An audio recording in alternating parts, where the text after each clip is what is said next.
Did you ever wonder about the Easter Bunny and also about Lent and the whole Easter season? How does that make sense? What does a bunny have to do with anything? Stay tuned and you're going to find out. So, what's the origins of all this stuff? Well, if you can't figure it out and it's not in the Bible, the answer 99% of the time is paganism. It was grafted into what we do. So, let's talk about this a little bit. So, what is the whole Lenten season, as they say? It starts with something called Fat Tuesday, then enters into Ash Wednesday, and then you start a 40-day Lent cycle where you give up something, an earthly pleasure, and then it culminates. It starts with, then it goes into Good Friday, and then it culminates with Easter Sunday. Okay, so now that we know the basics of it, what do we need to know? What are all these things? Why do we do these things? How does the Easter Bunny fit into this? All right, let's go through it all. Let's start with Fat Tuesday. Fat Tuesday was supposed to be before this Lent season where they give up something in your life, but it starts a fast too, which was altered over the years to just meaning no meat on Friday. So it was basically a fast of no meat. And they called it Fat Tuesday because Fat Tuesday is the day before it all starts. So it's your last chance. It's the Mardi Gras. It's your last chance. This comes from the worship of Dionysus, which was a Greek goddess, or Greek god, I should say. Um, and he was a god of madness, and wild partying, that sort of stuff, and drunkenness. So that's where that starts, and that's where Mardi Gras starts. Really, Mardi Gras starts the Lenten season, but the church kind of kicked that out, and it starts basically with Ash Wednesday. There's no real origin of Ash Wednesday. I couldn't find it. I've done a lot of research. I can't pin it down to exactly what it is. It just dates back thousands of years. It's a pagan ritual. So the next thing that we come to is Lent, the 40 days of fasting. Where does this come from? This comes from now. I'm going to tell the story of Semiramis now, and it'll fit all together. But Semiramis was the wife of Nimrod, who was the builder of the Tower of Babel. He made himself like a god, but he was knocked down by and cut up into pieces by Shem, which is at the time believed to be Melchizedek. So it was actually Melchizedek that did it. So he was killed, but Semiramis didn't want to give up reins of her empire. So what she did is she said that Nimrod went up to heaven and was the sun god Ra. So what happened is she became pregnant from what she said was the rays of the sun. And what she gave birth to was what was called Tammuz. And baby Tammuz was the reincarnation of Nimrod. So as time goes on, as Tammuz grew, he was an avid hunter and he was gored by a wild bull when he was 40 years old. And that started Semiramis started a 40-day every year, 40-day weeping for Tammuz, where everybody would give up some earthly pleasure for him in the afterlife. So to move the story along, um, Semiramis, when she had died, they claimed that she had come back to Earth, yeah, as the bare-breasted sex goddess, and that's you'll see statues of her, Easter having bare breasts. So when she came back to prove divinity, she changed a bird into an egg-laying rabbit. So that's where the Easter eggs come from.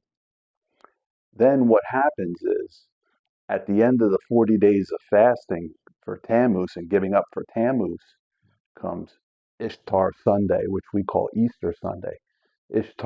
Was the name of Semiramis when she came back as a goddess. So that's where this all comes from.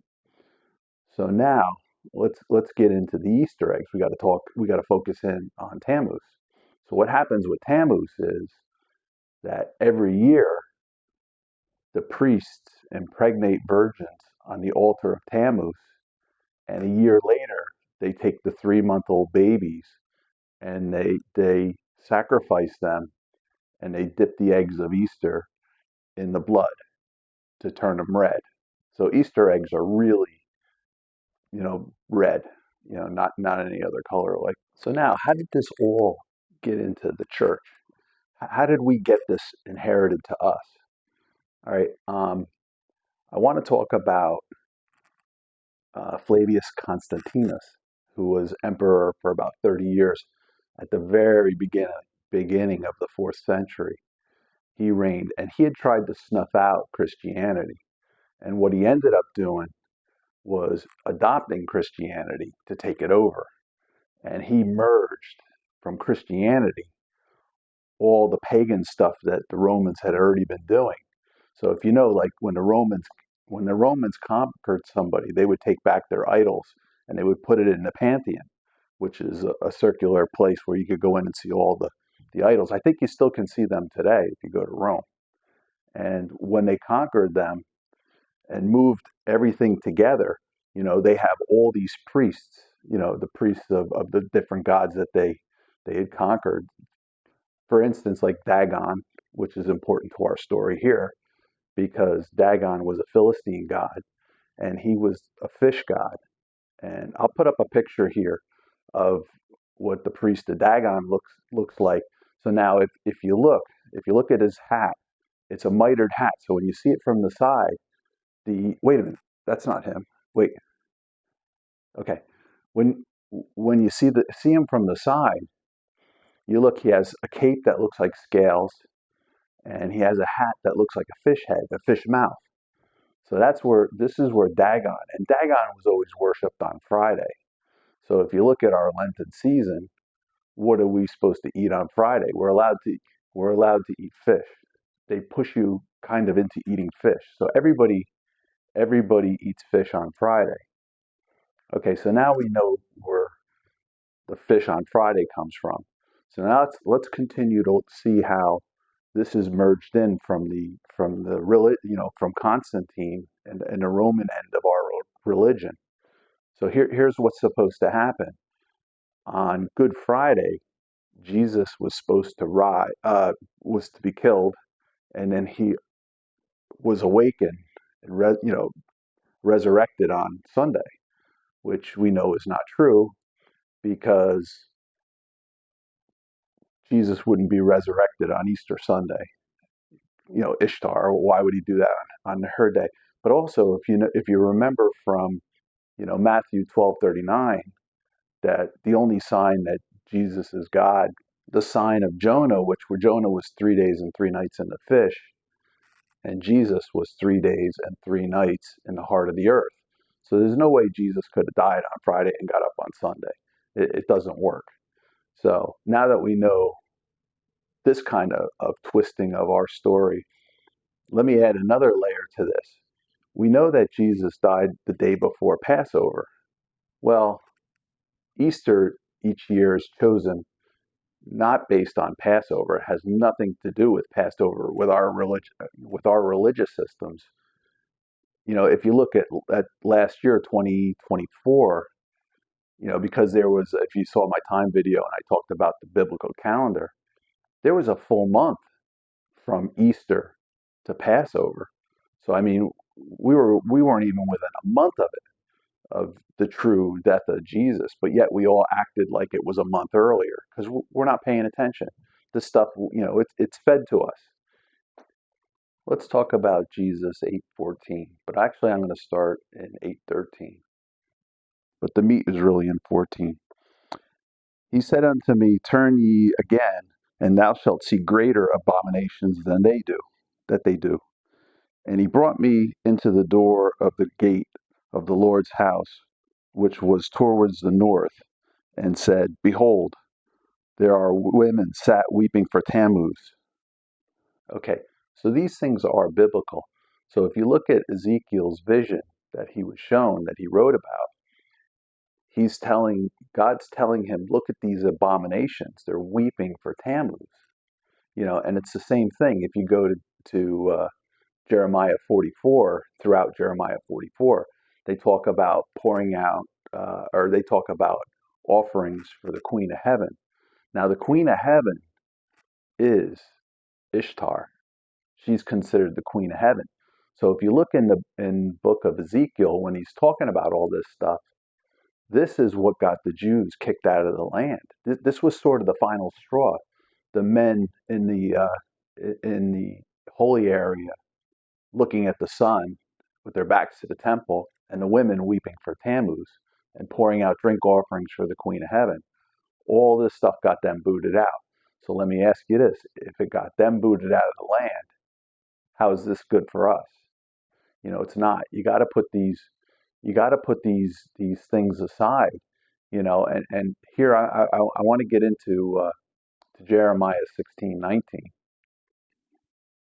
O Lord, my strength and my fortress and my refuge in the day of affliction, the Gentiles shall come unto thee from the ends of the earth, and shall say, Surely our fathers have inherited lies, vanity, and things which there is no profit. And I almost named this channel the 1619 Project because Jeremiah, hits me right between the eyes. Until I found out 1619 Project was a religious or a political thing. So I scrapped that. I went with what I went with. So anyway, we have to be careful and look carefully at the things that we do, and not just swallow everything that the church gives us. We need to have our own knowledge of the Bible. I mean, it's in everybody's hands. We should be reading it. We should be understanding it. Gone are the days that you're lucky if only your church had a Bible and you had to rely on your minister to give you, to minister this meat to you. Now we have our own Bible. We should be able to correct these things.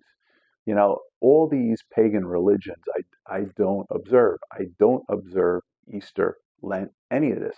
I threw it all out years ago. Same with Christmas. Jesus was not born on December 25th. That was the day Tammuz was born. So do you think Jesus would come on that day? I think not. And there's a lot of other proof that he wasn't born in December. So I hope you got something out of this. This stuff is very important. And don't hand these things down. And one other point I wanted to add to this too. What do you eat on Easter Sunday? You eat ham, right? Well, why do you eat ham? You're eating the wild boar that killed Tammuz. It's sort of retribution. You're doing it on Easter Sunday. So I think I'm going to stop right here. I think you get the message. Thank you.